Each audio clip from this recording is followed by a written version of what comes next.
When will you get our homework back? When will you get the homework back? When it's finished. What? It's finished. It doesn't seem like an answer. It's the truth. So I'm running behind on reviews, so, hang in there, get it done over the weekend. Okay.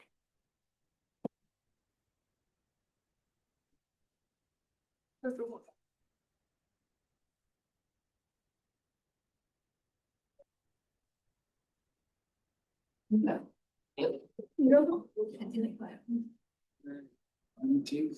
我全进来。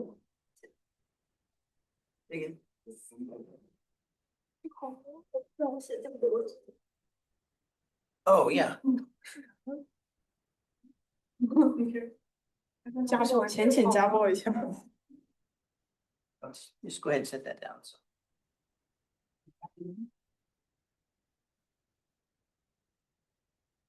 具体看看这个。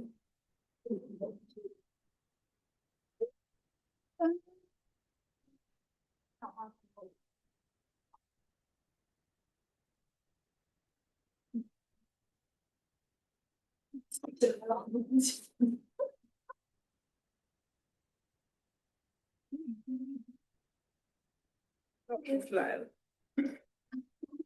马上半个。这不是。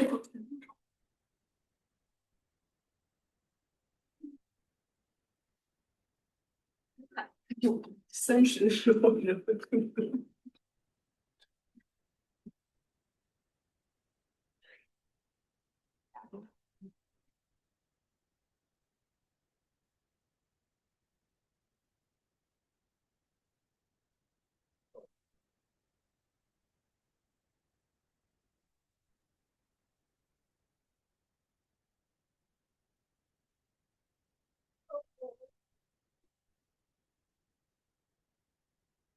刚从家里过来吗？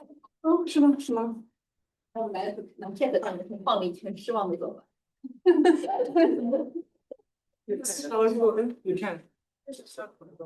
他居然是现在他这一支。不在这边。那有张是。好，有能知道是。是。上海人。我没。哦。也是。不就会是吧？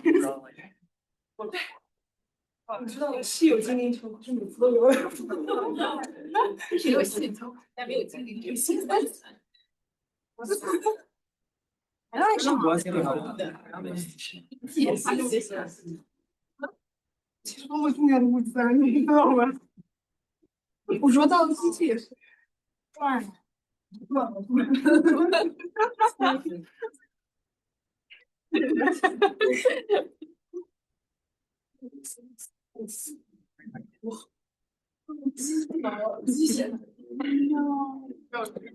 太亮出。看到我的人过来请安。我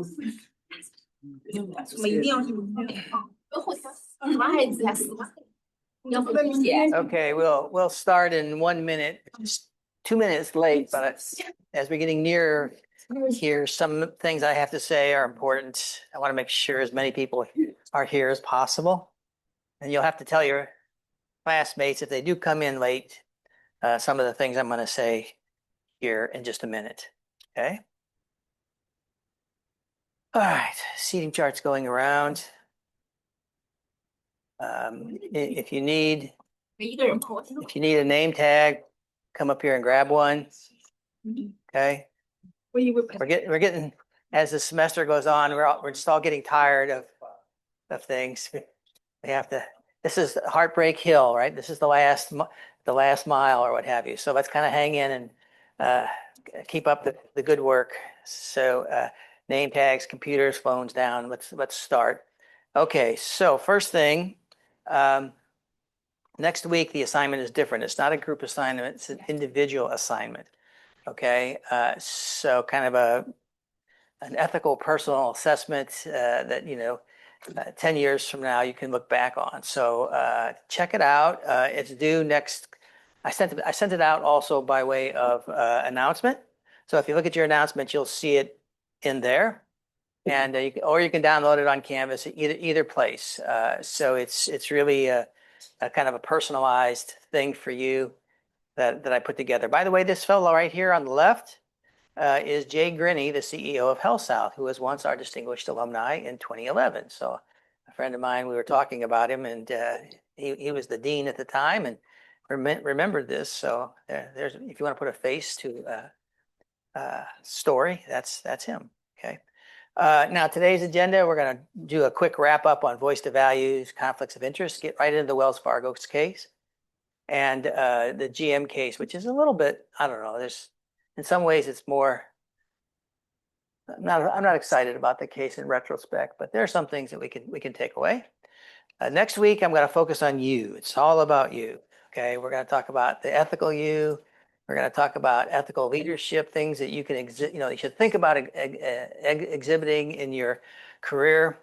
How to kind of negotiate. I was thinking about it. And I was thinking, what right do I have to speak to these students? Who am I to speak about ethics? My daughter had an ethics class. She's in the medical field, and she said, "Dad, I hated ethics. I just told you what you were supposed to think and do, or do." I said, "Well, I don't want to do that because it doesn't make any sense.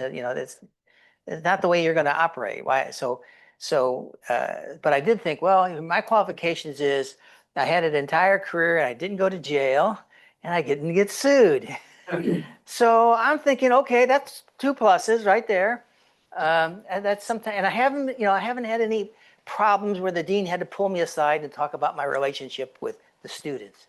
Okay, so and nowadays you have to. There are a lot of concerns in that regard, and as a chairman, I didn't get overthrown by my troops. I was the chair of 2 departments, 20 years in total.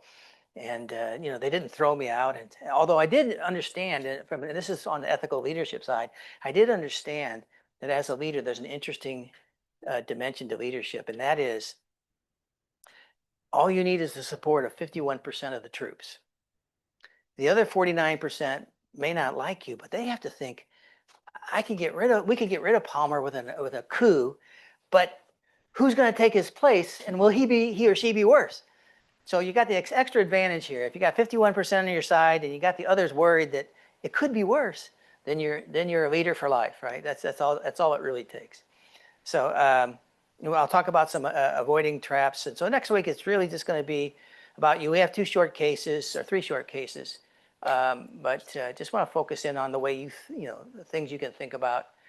Some things that I've seen work in the industry, some things that I think work for a better life, better business life, better personal life, and it's how to recognize traps. Number 1, things that will harm you, and then the things that will propel you. Okay, things I've seen in.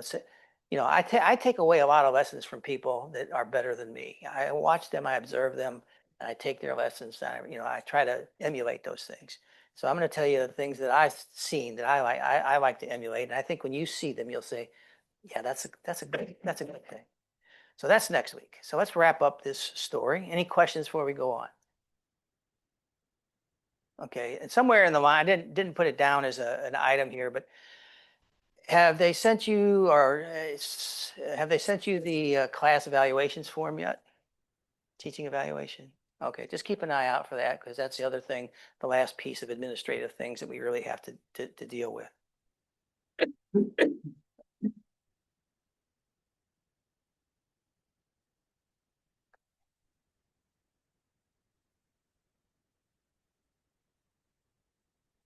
Okay.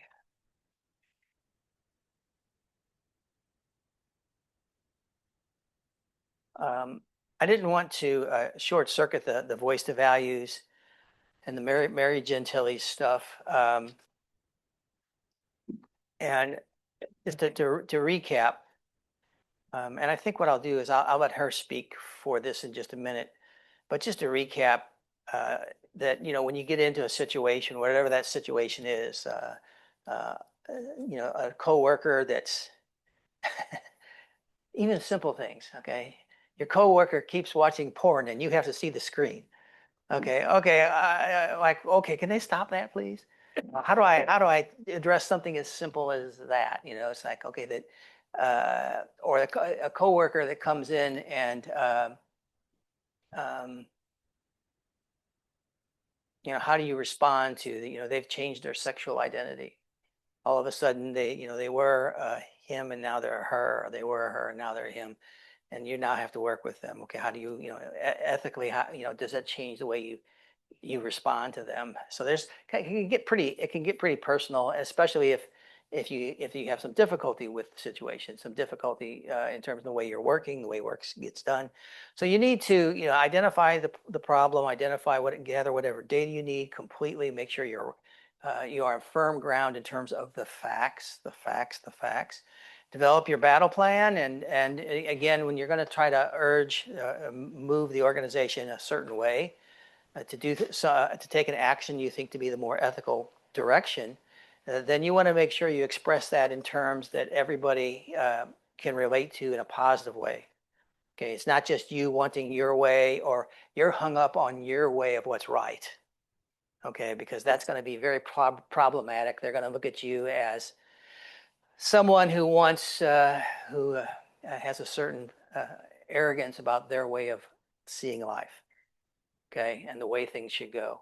So you want to be careful to express the situation in values that they can understand and values you believe that they hold as well. And looking at the practical considerations, you might want to think about how to roll this battle plan out. You know, do you talk to the boss first? Do you talk to the boss's boss first? Do you kind of work for levers, look for allies within your group? Are there other ways that you can get this communicated? You know, do you need to use a lot of companies have suggestion boxes. Do you just need to do this inside of a suggestion box? Or is this something that you need to do a whistleblowing situation on? Is it that serious? So those are practical considerations. You know, how do you want to roll this thing out?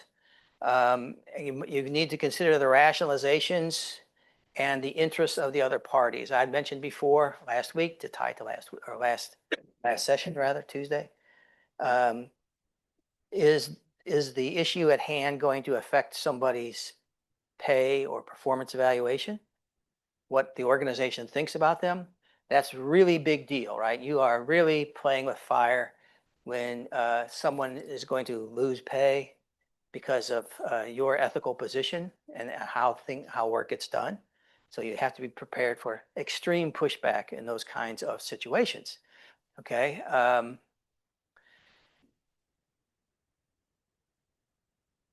And the counterpoints that are very, very common in many situations, I've got listed out in your PowerPoints. Probably the best one is it's not material. You're worrying about something that's too small. We don't need to worry about it. If it's done right, it's done wrong. Who cares? Right? It's kind of like an auditing concept. I know in my auditing class, I tell a story. One of my early days in auditing, I found a violation of financial accounting standards. I thought, man, here I am, a junior accountant, and I'm finding these crimes, these things that they shouldn't be doing. And I ran to the supervisor and I said, look at this, the leases aren't done the way they're supposed to be done. And he goes, doesn't matter. It's immaterial. It's good, nice that you found it, but it doesn't matter. So, and so a lot of times, you know, when you're looking at situations, if there are things that are not material, you know, how do you want to position yourself on that? As an example, fudging your time card. Okay, this is one of the first things for those of you who will be new accountants. One of your first issues in a public accounting firm is going to be, as you do your audit work, should you put in the hours that you actually did, or should you fudge them to lower so that you can meet the time budget? It's a small thing. Is it a small thing or is it a big thing? Right? Has anybody seen this happen in some of you that have been in auditing work? Yeah, Claude, kind of give you some color to that. So there was a Workday platform where we logged in our hours, but then management introduced like separate Google Sheet for you to break down those hours by activity, and that was a major problem for just everybody. Yeah. Everybody found the campus and bowling. So like we're getting paid overtime. What's the point? Shouldn't we wait? And also there was pushback, say if you work more than you were supposed to, the management to say, well, you're going beyond the hours, going beyond budget. And then if you don't, if you actually put the hours that you there will be pushback saying, "Oh, you're not being efficient." It's like it was hard. So, yeah, go ahead, Sandra. Yeah, I was gonna add, like, during my time at EYP, like, my MBA intern, like, she raised a question that she was going to, like, actually log in her hours, like, accordingly, but we were co-locating in a different state, and, like, our partner on the engagement asked us to stay, like, 7 a.m. to, like, 8 p.m., like, but usually we would log in like 8 a.m. to like 5 p.m., like normal 40 hours. Mm-hmm. And I was told by someone who worked there that they did not allow back an intern who actually recorded their hours. And so when I raised the question to my manager, she said, well, there's like passing time, so you can just allocate the according time that we said, but not the actual time. Mm-hmm. And even though like we worked the whole time. So I just think it's interesting because like obviously we saw the budget, and so like they get allocated the right any time that we would actually be working, and they also get paid like obviously significantly more than they pay us for the actual time that we get actually work. So it was just an interesting scenario because like seeing that conversation and like, being asked to not rate them. Yep. So let me just kind of put a little bit more scenario. So you're the new auditor, and you're working on the accounts receivable cycle. Okay, confirmations. What you'll have is a time budget. It'll say, okay, this cycle should take 20 hours. Okay, and then it'll be broken down into the various things you're supposed to do, and you can see the times that it took the last person to do it. Okay, the previous year, this number of hours. And so they're going to say, okay, last year it took 20 hours. This year it should take 20 hours. But if you get into a situation where for one reason or another, you're over 20 hours, do you tell them it took you 25 hours when it took last year's person to do 20? Because then now all of a sudden you're looking like Claude says, it's like, well, do you have a problem doing this work? Are you not very smart? Are you lazy or slow or dumb? No good options here. And so sometimes there becomes a culture. The culture will be matching with the previous time hours. Now, the issue might be kind of Sandra sort of pointed it, am I getting paid for those hours or am I not? In the old days, when I was in public accounting, we got paid. There was an hourly rate, and if we worked overtime, we got paid. We didn't get paid time and a half, but we got an overtime pay. Nowadays, I don't know. You're on a salary, right? In the Big Four. So if you work 60 hours, that's no problem with them. You're getting paid your salary. You can work 60, 70. We don't care. 40, 60, 70. It's all the same to them. So in some ways, as you think about fudging the numbers, it's one thing to say, I'm going to take a cut in pay to tell them that I'm working efficiently. It's another to say that it doesn't matter how much I get paid. It doesn't matter to the firm how many hours. They're not going to pay me more if I work more, and they're not going to pay me less if I work less. And so sometimes people can start coming up with excuses to not tell the truth. Okay, I'm not going to tell the truth because I'm not taking money from my boss. I'm just making myself look good, making my supervisor look good, making it look like we're on time. It doesn't matter. Yeah, go ahead, Sam. I think there's also like an opposite problem too with that, because like for example, I'm a TA here at WashU, and a couple of weeks ago, I accidentally logged too many hours. I logged like 5 instead of 1. And so I wrote in the comments like, oops, I was only supposed to log in 1, and they ended up paying me 5. So I think like there's like an issue also with that. Yeah, I wasn't complaining, but yeah.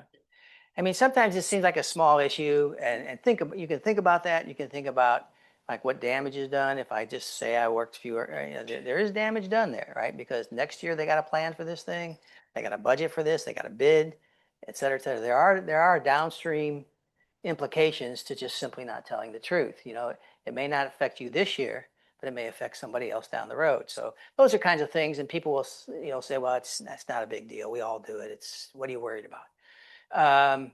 The everyone does this kind of thing. And then there's the, it's not material. Yeah, it's not right, but it doesn't make any difference. Or the one that got caught in the WorldCom case, poor Betty Vincent, I'm just following orders here. Just do what we're told. That's what we do. You're asking questions. You don't need to ask those questions. That's outside of you. Stay in your lane, bro, kind of thing, and that can end up being problematic because it can wash up on your shore, and then Betty Vincent, poor thing, she ends up in jail on a deal. And then, the other is, are you going to be loyal or not? It's, yes, we're asking you to fudge something, but in the long run, it all works out. And this is what the boss needs. Are you on the team or are you not on the team? You see a lot of that kind of stuff. And this is another big one. This is especially big one for fraud, is the one-time request that creates the slippery slope, right? You just need to go along with this deception this time around, but it'll self-correct. Don't worry, it'll self-correct. And then when it doesn't, you're in deeper, deeper trouble. And now you're on record as being someone who's okay to cheat. And they will leverage that to extort you to answer to do it again. So it's, don't let the first one happen. You won't have to worry about the second one. Okay. And I think a lot of people in the heat of the moment and things going on, all the pressures, they think, yeah, okay, this sounds like a good thing. It's just a one-time deal.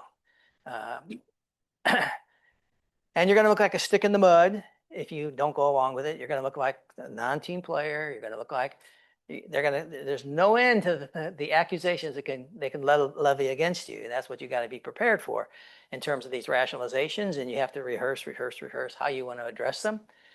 And that's the whole thing with the giving voice to values is, be prepared literally to have that moral muscle memory. No, I'm not accepting that, here's my counter to those arguments, and this is what I think, and this is what I say, this is why what I'm saying is in your best interest, and kind of rehearse it all the way through. And as needed, develop levers. If you think of Aaron Beam, Aaron Beam, he was working with 5 CFOs in the family meeting. At some point, someone could have said, is anybody with me on this that we need to stop? Maybe meet them at the coffee shop and say, hey, is there some way we can pull the plug on this? Because this is going to get us all in a whopping lot of trouble. So sometimes you can create benchmark comparatives, which is useful for changing organizations. Usually not so much on an ethical issue, but here's the way others do it. This is the way they handle these situations. Why should we handle it differently? And kind of create some momentum for a better way to do things, maybe a fairer way to do certain things. Okay.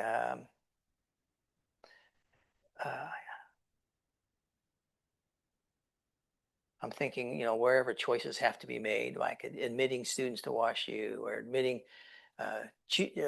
patients that are being selected for liver transplants, or anytime you get into choices and you might think that's not a fair way, you can look around to see how others are doing these things and make an argument for a better ways to get work done that are more aligned with what you might think is the ethical route to go.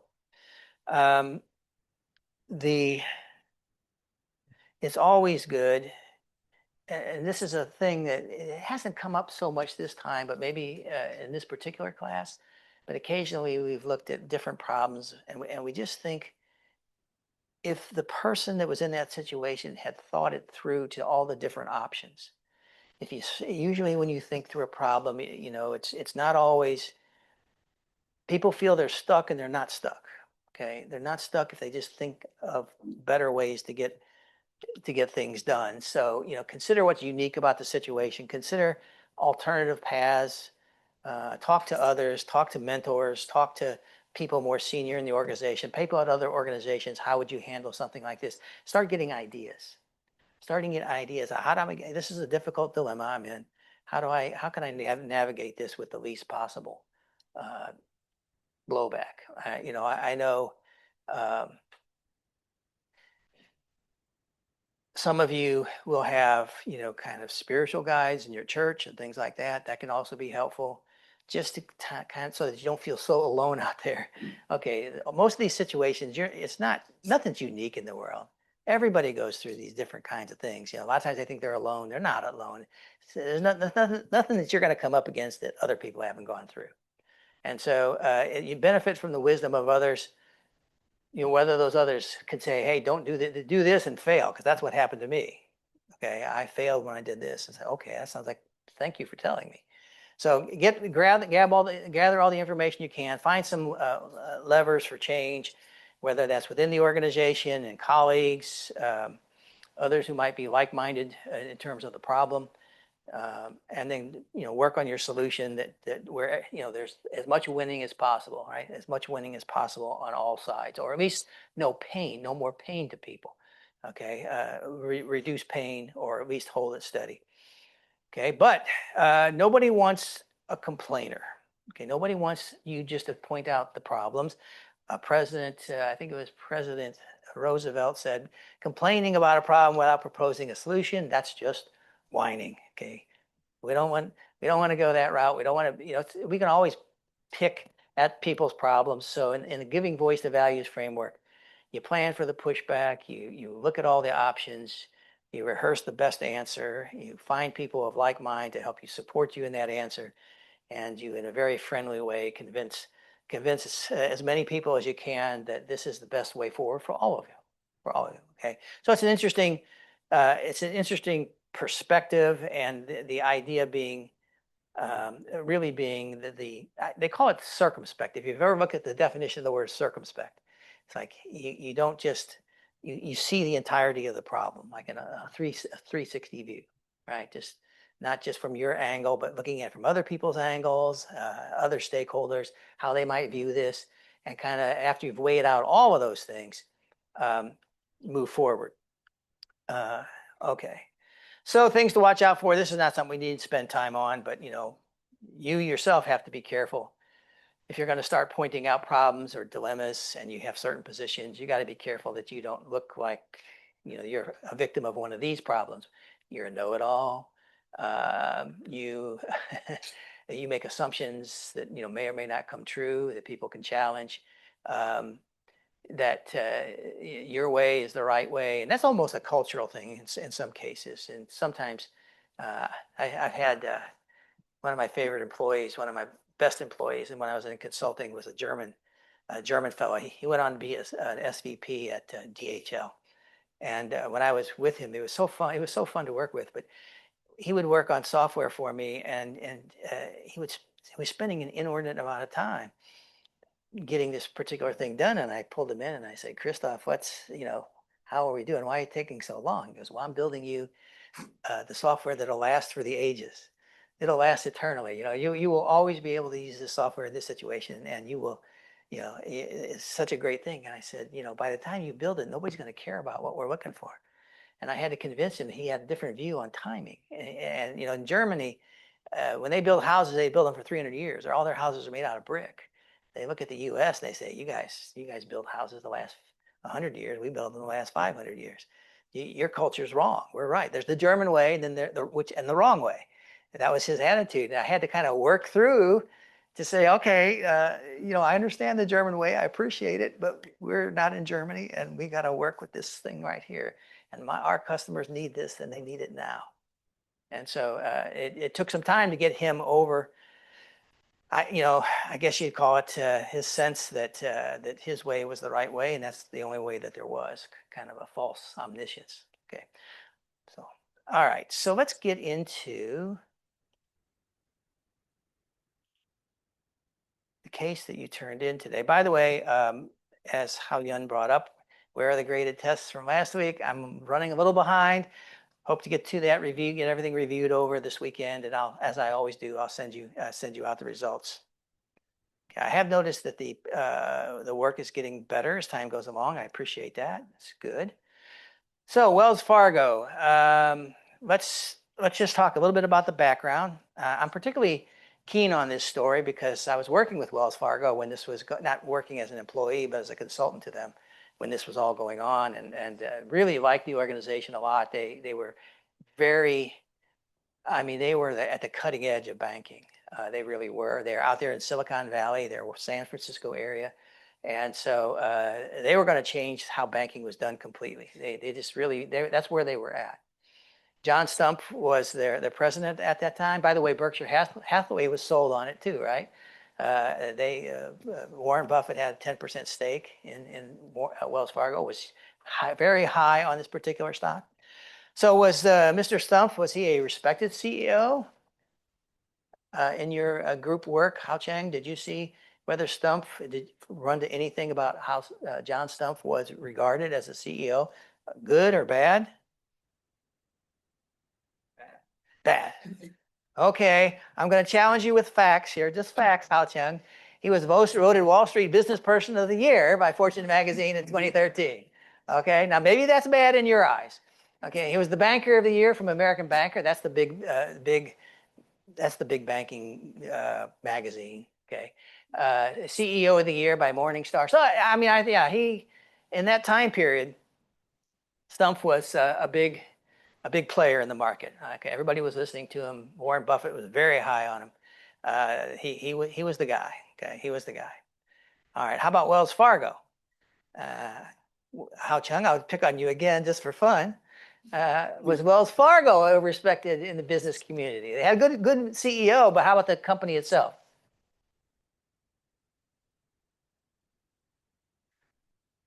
No. No. Okay. All right. Let's see what the facts are then. Let's see what the facts are. Voted most trusted company in retail banking. Best bank in North America by Global Finance. Fortune rated Wells the 25th most admired company in the world. And you get the idea. Okay. Everybody loved Wells Fargo. Big thing there. Okay. Respected leadership, respected firm. Okay. So that's the challenge that we've got in terms of where things are going. Okay, so what is the problem then? Sam, what was the problem? What occurred? The issue is that the employees of Wells Fargo were acting unethically by they were opening up fake accounts without permission of their customers because they had to hit a certain quota because that was the culture within the company. And then they would the company would rank employees based on how many accounts they opened up. Okay. So Oh, okay. So they were incentivized to open a lot of accounts. Okay. One type of account or many types of accounts? Well, different kinds. different kinds. Okay. In fact, the motto was 8 is great. 8 is great, right? They wanted every customer to have 8 accounts. So you have a checking account, a savings account, credit card, mortgage, home equity loan. I'm running out of things. Maybe car insurance, some other, they wanted eight different things, right? They incentivized that, and their pay was based on that, right? So that's a big deal. That's a big deal.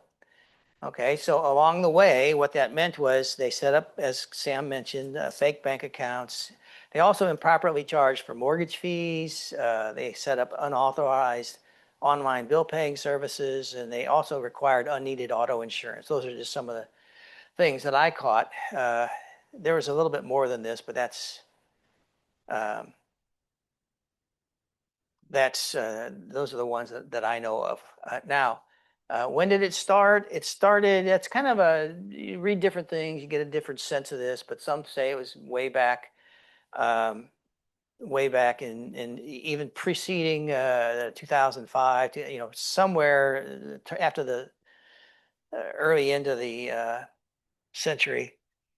Wells was having problems in this area. I've got some facts on that, but these are some things that I saw in 2014. A Wells employee, they were being tricking customers into opening accounts, and any employee who complained about it or made a fuss, they would be ridiculed and humiliated by management. So there was, not only were they incentivized to open these accounts. They were humiliated if they didn't do it, right? They were ridiculed. So there was real pressure on them. LA Times reporter outlined some of the breaches. In 2013, it became public knowledge. Okay, because now you get stories in the newspaper saying they're forging signatures, they're ordering credit cards without customer permission, and so forth.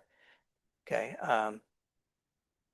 and so in the LA Times story, there was a homeless woman that was opening 6 checking and savings accounts, total fees of $30 a month. You get into these little stories, these little vignettes that just do so much damage.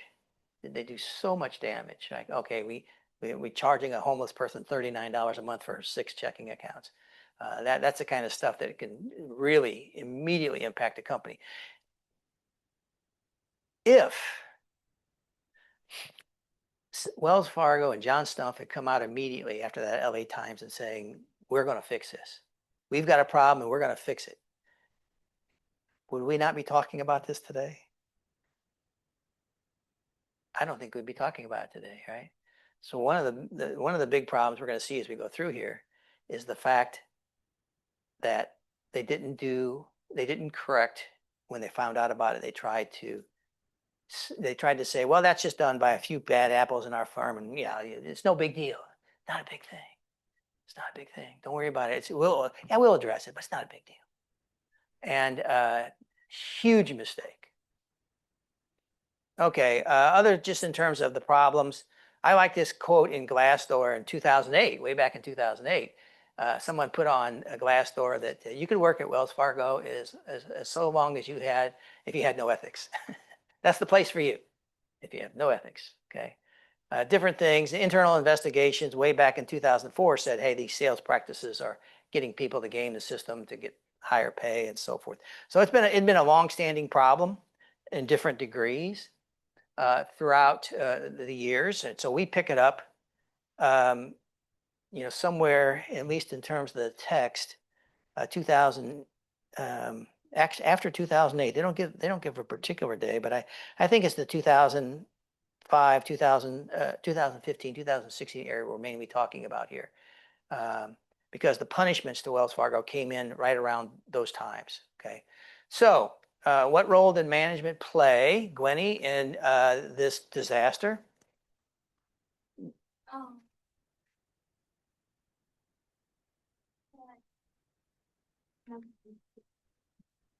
Okay. Who do you want to throw it to? You shoot, Lee? We didn't wake you up, did we? Okay, okay, okay.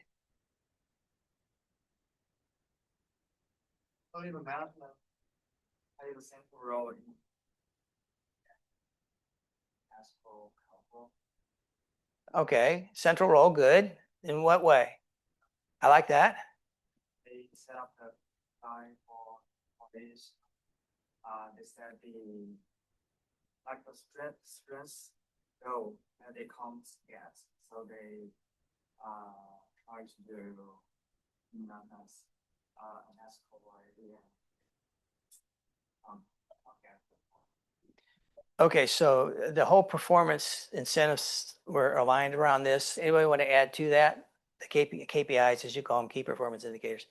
Maya, anything you want to add to that? Yes, they set up a structure that incentivized these 8 is great problem. Anything else that they did? What I remember, and I could be wrong, wasn't leadership like financially incentivized to like meet those? So they were like pushing employees, like adding pressure. Okay, yeah. What was going on with Wells Fargo stock in this whole time frame? I'm not sure. Anybody know? Princess, do you know what was happening Wells Fargo stock, or was Wells Fargo doing well as a bank? I'm not sure on that. Yeah, too bad. It was oil company time, and the board of directors actually were the ones who were supposed to check all these employees, but they were not active. So quite and employees under pressure to meet these KPIs, they ended up committing these activities, and anyone it doesn't comply as, some was changed, so. Okay, now I don't know what I don't know what you were. Yes, that's correct. It is that scenario. The stock itself at that time, in case y'all didn't know, Wells Fargo was the premier bank stock in the world. Wells was growing. The 8 is great sold in the marketplace. Their revenue was they were the premier bank. If you were going to invest in a bank, you invested. Wells Fargo was number one. It was the place to be. Okay, and Wells Fargo management, to get to your point of how they were benefiting, they were all getting very, very wealthy from this, very wealthy, including the board, which some of their compensation was in stock, which is an important on the incentive side when we get to is the board screwing up here. Why didn't the board do some things? Okay. All right, so let me see what I got. The cross, what they call it, was called cross-selling. It's that 8 is great is it was cross-selling. It was a new idea in the banking world. They had average of their customers averaged. You're going to see here in a minute a video that's going to blow your mind, but they averaged about 6 accounts per person, which way higher than other banks.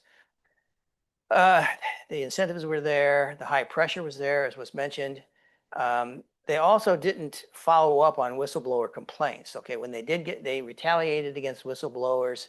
You're going to see an example here in just a minute, but the example is, so let's say Yu Chen complains about something, and a week later, he's late for work by 5 minutes. Okay, you're fired because you were late for work. And that's not because you complained, last month. It's because you were late 5 minutes, and that's kind of the thing they would do. Those are in terms of management, kind of going beyond just the KPIs, even beyond the pressure. That part of that pressure was, the brutal treatment of employees in terms of those that aren't going to toe the line. Okay, we'll talk about corporate governance in question 3, but the board, where was the board in all this?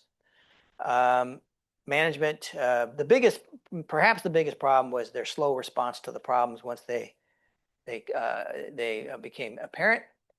And they didn't seem to understand, and you might argue they didn't understand the gravity of the problem as a whole, how this was damaging their brand image, and what kind of implications it was going to be for regulators and for their future as a bank.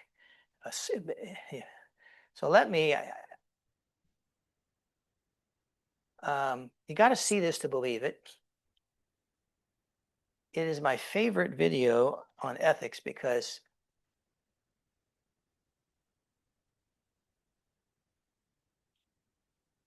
and it's a little bit longer than usual. I apologize. I hate using videos for taking up too much time. But this one is so golden in terms of you think a small problem isn't going to be a big deal. And if a small problem, okay, 1% of our workforce was doing this. Watch what happens.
that pretty much wraps it right there. So, I love it that she always calls it this scam. And did you hear his response? First of all, you're watching a guy destroy his career. Okay. I don't know that he could have done much else. She wasn't letting him get much word in edgewise, but did you hear him say that was 1% of the workforce? It's 1% of the workforce. Last semester, I had a KPMG representative in here that wouldn't come this semester, and I'm concerned about that. But we were talking about their ethics cheating scandal. They had one too, and he said the exact same thing. It was just this unit over here. It was just this unit over here, and it's kind of like it was just a small unit, just 1% of our workforce, and it wasn't massive. He just kept calling it a massive scam, massive fraud, and it's just how a little thing can get out of control completely. Had he handled this differently, it'd be a completely different story.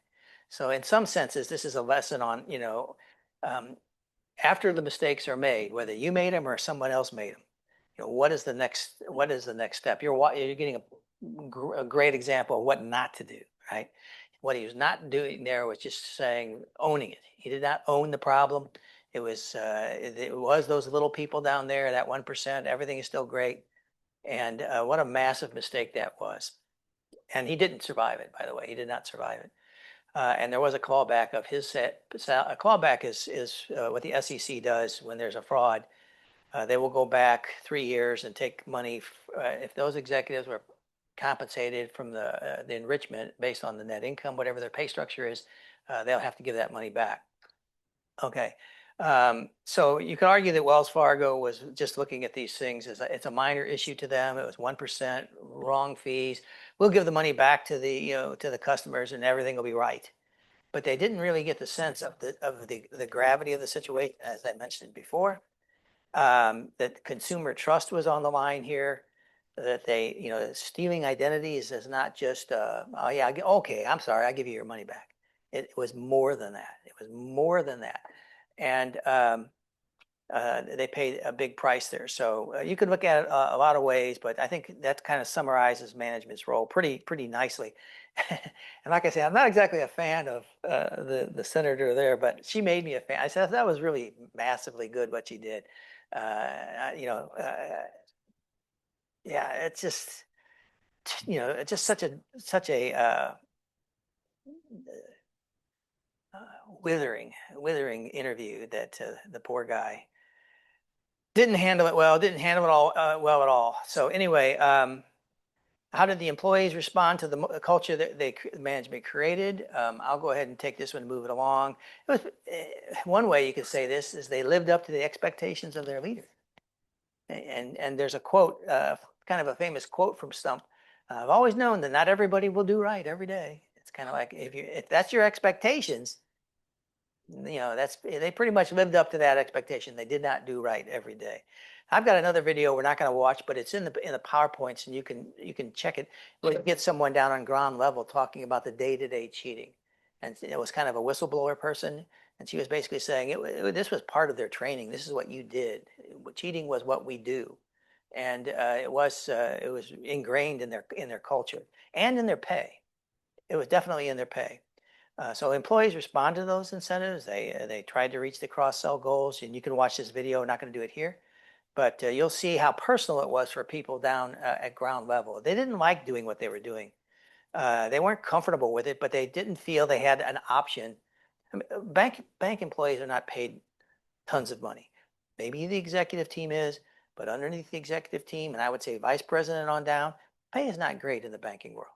And so these people, this became a rice bowl issue to them. It was cheat or starve. Okay, cheat or not have clothes for my kids, or not be able to make my car payments. So it wasn't a kind of thing that they could easily get around.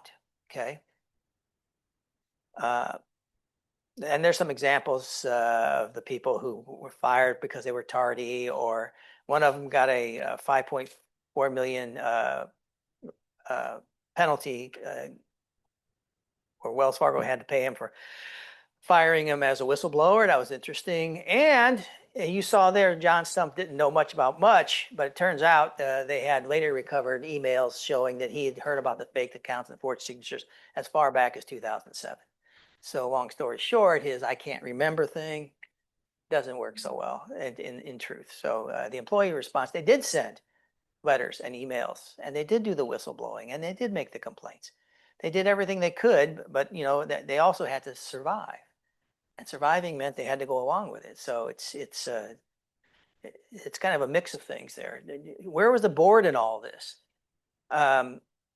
You know, this is an interesting thing, and I don't know where you guys went with this in your answers, but there was a conflict raised here, and you heard it with why can't I? Who's that senator? Help me, Connor.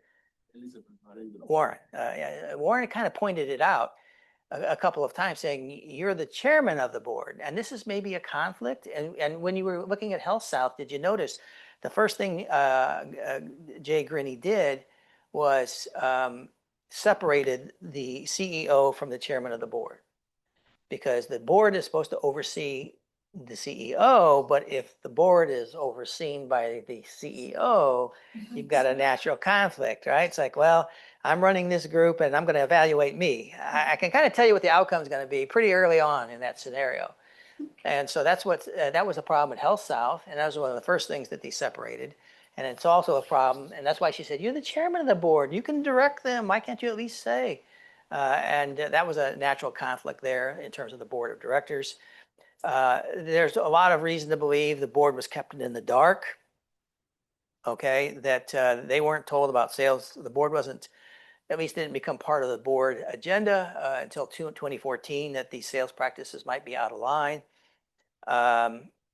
There was also board evidence that that downplayed the issue as a few bad apples, the same excuse he tried to pawn off on Elizabeth Warren. It's just 1% of the workforce. Don't worry about it. So there were red flags that the board should have seen as well. They received whistleblower complaints through their audit committee as well, and later on, the regulators would say that the board did incredibly challenge management's grade as 8 thing, and they should have.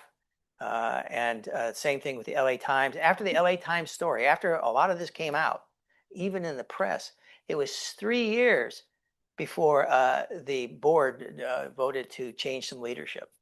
So the board was not exactly on top of things, very slow moving. Arguably, did anybody find any board conflicts besides the CEO chairman thing? In terms of analyzing the governance, in terms of the board, were there any other problems there?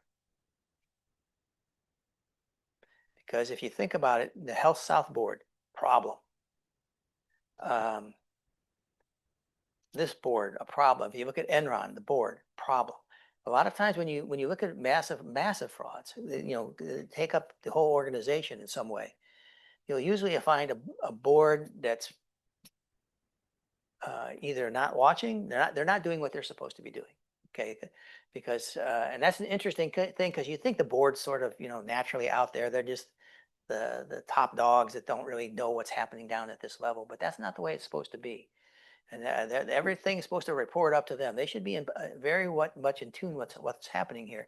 But they're definitely slow to respond, and they were very highly paid.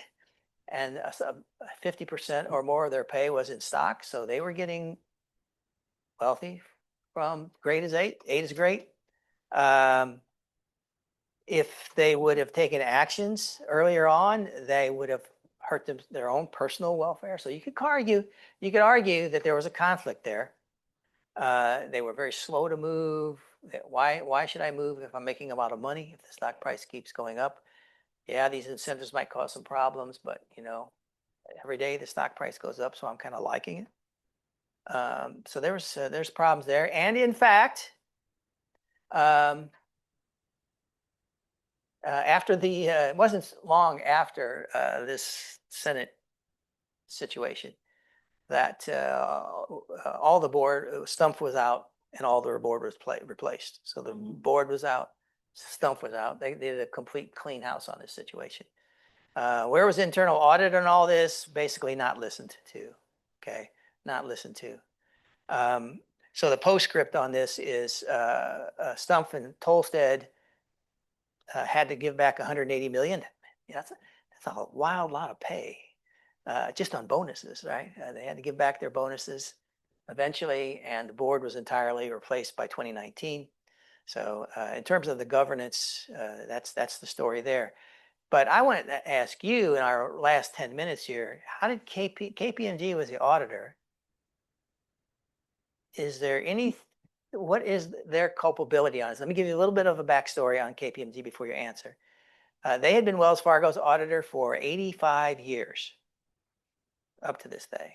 Okay, I don't know if that, you might consider that a problem.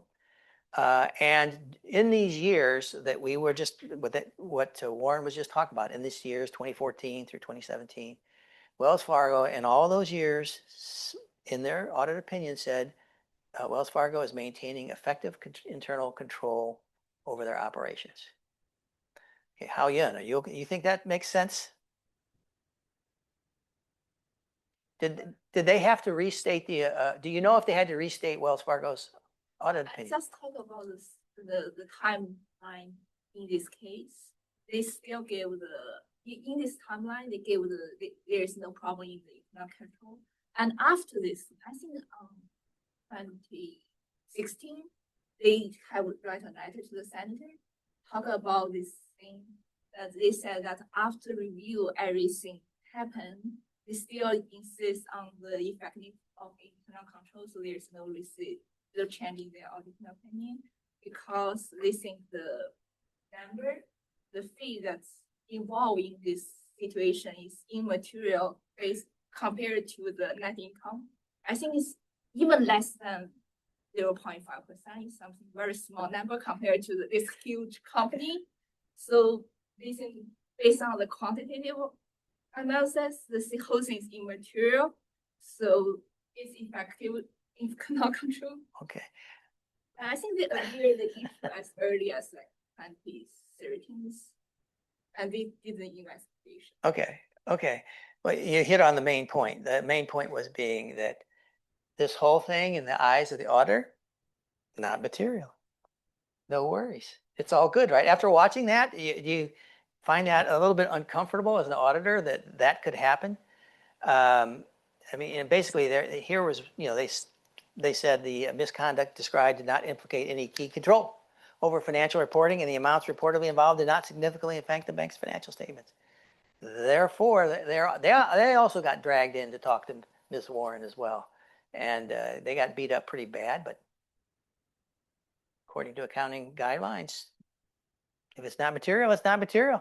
They're off the hook. Off the hook. Now, some political leaders basically said, looking at this scenario, they said, this makes no sense. How can you get a $180 million fine and that's not material? If they could see, yes, that was small potatoes in terms of maybe what they were taking from old ladies and old men with checking accounts and $25 fees. Maybe that wasn't material, but what's going to happen to them because of that could be material. And where was that in the mind of the auditor? Okay. Anything else you want to comment about KPMG before I kind of go through some of my steps on this? Anything else about the auditor's role in this? So Hao-Yun says, no problem. Life goes on. Did they get any grief for this?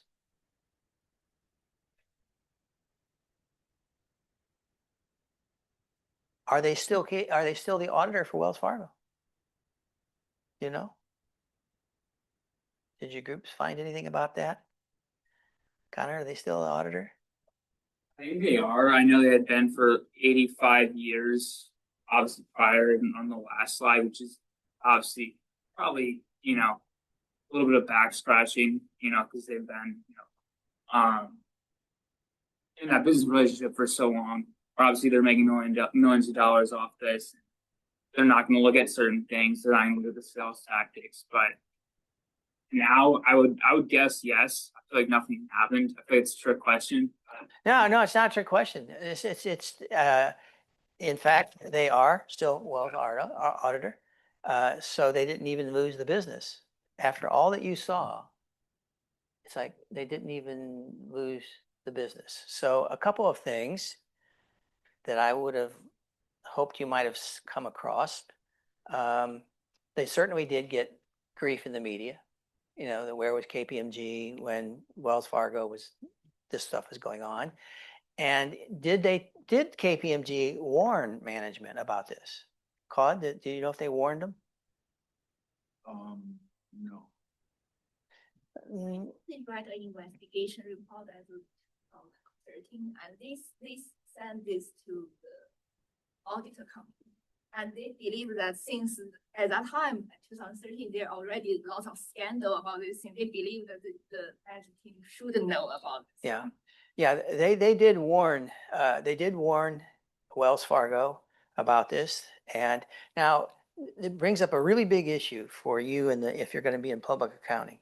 The big issue is, what responsibility do auditors have for the violations of law of their customers? Okay, Lauren, do you know what, as an auditor, are you responsible? What's your responsibility if you see your customer at some level down here, maybe like what you're seeing here, is violating the law? It's against the law to fraudulently sign some customer's name on to open a checking account. Okay, it's all at the ground level, regional banks, but that's a violation of the law. So as an auditor, what should you do? I think the auditors really are looking at the effects for the shareholders, not necessarily the customers. So if they're breaking the law, they just kind of shrug their shoulders and maybe tell management, hey, you guys are breaking the law. I just thought you wanted to know. They should definitely alert the proper authorities and stuff. Really? I would think so. Okay, this is a huge issue, what you just said. Okay, what you just said is at the heart of a thing called NOCLAR. Y'all know what NOCLAR is? Okay, because NOCLAR is the current firestorm in the auditing world. And what NOCLAR is basically saying what Lauren just said. If you see law breaking, you tell management shrugs their shoulders and say it's 1%, don't worry about it. Then under NOCLAR, we would be talking to, because if you talk to them right now, if KPMG would have went to the police or some FBI or whoever, said, hey, by the way, Wells Fargo is massively ripping off all these little people, you'd be violating confidentiality. You would be the violator. That's all that they would focus on. That's confidential information. What are you doing telling us? You'd be violating auditing standards. You'd be penalized by the auditing world for violating customer confidentiality. That's the way it is today.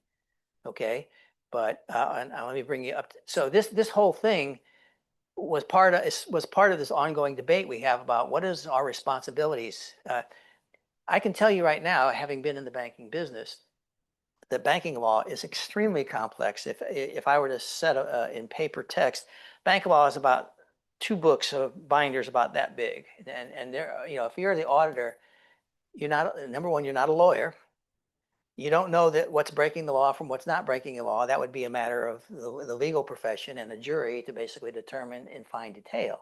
So a lot of times, is KPMG in the right position? So what NOCLAR would have you do is probably bring on a lawyer and determine if it really is a violation of the law, or probably is a violation of the law. Then you would tell management, and if management did do something and the lawyer said, no, this is a real problem, then under NOCLAR, you could alert regulatory authorities and you've done your duty.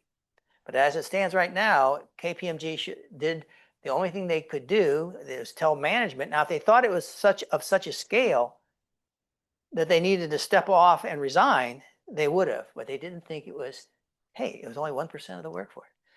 It's not material. We're not going to lose the job for that. We'll keep the job, but we warned them.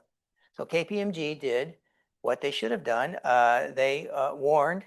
Now, PCAOB, again, they also dragged Wells Fargo through the mud on this, and that's where NOCLAR came into being. When NOCLAR is not passed in the U.S., but what they want to do is they want this non-compliance with laws and regulations. There's a movement afoot that auditors should be be able to, if they feel the situation is significant enough and they got enough legal knowledge to make a correct call legally on what's going on, that's when there will be a notification to the proper authorities if they feel that's the case. But that's not the way it is now. And the reason that's not the way it is now, let me jump over ahead here a little bit. So if you look at NOCLAR, right now the AICPA says that applies to non-public companies. The PCAOB, they tried to get that passed, but it got rejected. The auditors are in a hue and cry saying, God, you're going to drag us. We're going to need lawyers on every audit. We could get into the middle of legal debates about this and that and the other thing. The cost of audits is going to skyrocket. So you're auditing Volkswagen, and maybe they're cheating on the gas mileage, and maybe they're not cheating on the gas mileage. Do you have to have a team of lawyers in on the audit to determine whether or not they're really breaking the law? This is a thing that right now it's a big deal. Some are saying we're not legal bloodhounds. We're not there. We're going to lose our relationship with our customers in terms of confidentiality. They're not going to trust to tell us anything because it's all going to end up in the lawyer's office. Okay, so just letting you know that's okay. So that's what's come out of this, and yes, Wells Fargo did continue their bromance with KPMG. Life continued on, and a quick update. I kind of follow it every year, but there's a happy ending to this all. The Federal Reserve basically said they could not grow over $2 trillion in assets for the last 6-7 years. As of April of this year, they're expanding. The cap on their asset cap is now lifted. But think about that. It took, what are we talking, 11 years of punishment? 11 years of punishment for this scam. No, it's not a scam. It's a 1% bad apples doing this little thing, and 11 years of punishment on something that was, the auditor said, not material. So ethical issues, can they be bigger than you think? Absolutely they can. Big lesson there. Okay, guys, have a nice weekend. I will see you next Tuesday, and I've sent you the problem that'll be due on next Thursday. Yes. It's, yeah. You can go. I like, yeah. 那你们去找他们。So sorry. I just keep forgetting. 反正这个东西不是那样。呀，你赶紧跟我走。知道大部分内容我不知道，是我写的。等一下，我开始了。BU426，哎，我们终于要上4楼了，好。Here's the sign up sheet. So, hey, man, how are you? Here. Pretty good. Bring it. What's the song? What? Yes. Thank you for song. I'm being a good sport. Bad guesses though. I thought you mentioned the case, so that's a scam, and I say not a good company. But before the case, yeah. Okay. 那一节。那个朋友今天没来。哦，对，他今天他那个感冒了。哦。我那边有一个飞机，但是我不知道是USPS。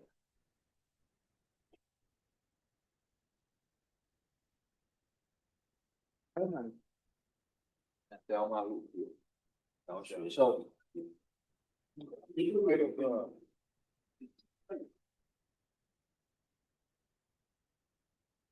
哎，就在那个。